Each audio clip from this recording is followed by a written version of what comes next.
আচ্ছা, প্রশ্ন করেছেন এলিম অর্জনের ধারাবাহিকতা কেমন হওয়া উচিত যা তাকে আলোকিত মানুষ করবে। প্রথমত হচ্ছে আমরা এলিম অর্জনের জন্য আমরা বলবো যে 1 নম্বর এজেন্ডা থাকবে আপনার কোরআনুল কারীম শুদ্ধ করে পড়া। এটি আপনি জানবেন কোরআনুল কারীম শুদ্ধ করে পড়ার কারণ রাসূলুল্লাহ সাল্লাল্লাহু আলাইহি ওয়াসাল্লাম কেউ যখনই ইসলাম গ্রহণ করত তখন তাকে সর্বপ্রথম তিনি কোরআনুল কারীম শেখাতেন, কারণ কোরআনুল কারীম শিখলেই কেবলমাত্র তিনি তারপরে তিনি সালাত আদায় করতে পারবেন, আদারওয়াইজ তার তো সালাতে হবে না। সে কারণে কোরআনুল কারীম শুদ্ধ করে পড়বেন, কোরআনুল কারীমের অর্থ বুঝবেন, অনুবাদ বুঝবেন।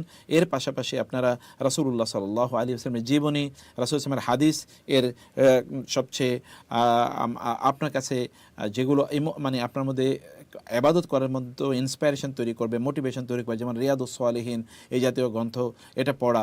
অথবা ধরুন আপনারা মানে যদি বড় বড় গ্রন্থগুলো যেগুলো আছে, বা যদি মিশকাতুল মাসাবে যেটা সহিউল মিশকাতুল মাসাবে যেটা ধরেন সংকলন হিসেবে পরবর্তীতে কোনটা বিশুদ্ধ কোনটা বিশুদ্ধ নয় এটা যেটি পরবর্তীতে তাহকিক করা হয়েছে সেই মিশকাতুল মাসাবি পড়তে পারেন, অথবা আত-তারগিব ওয়াত তারহিব লিল মুনজিরি অথবা লি নাসিরুদ্দিন আল আলবানী রাহিমাহুল্লাহ, এই গ্রন্থগুলো আপনি পড়তে পারেন। হাদিসের ব্যাপারে রাসূল সাল্লাল্লাহু আলাইহি ওয়াসাল্লামের জীবনী ব্যাপারে আর রাহিকুল মাকতুম অথবা এরকম কোনো গ্রন্থ পড়ে নিতে পারেন ইনশাআল্লাহ। বা সহিহুস সিরা নামে মানে বিশুদ্ধ সিরা নামে গ্রন্থ বাজারে পাওয়া যায়, সেই গ্রন্থ আপনি পড়ে নিতে পারেন।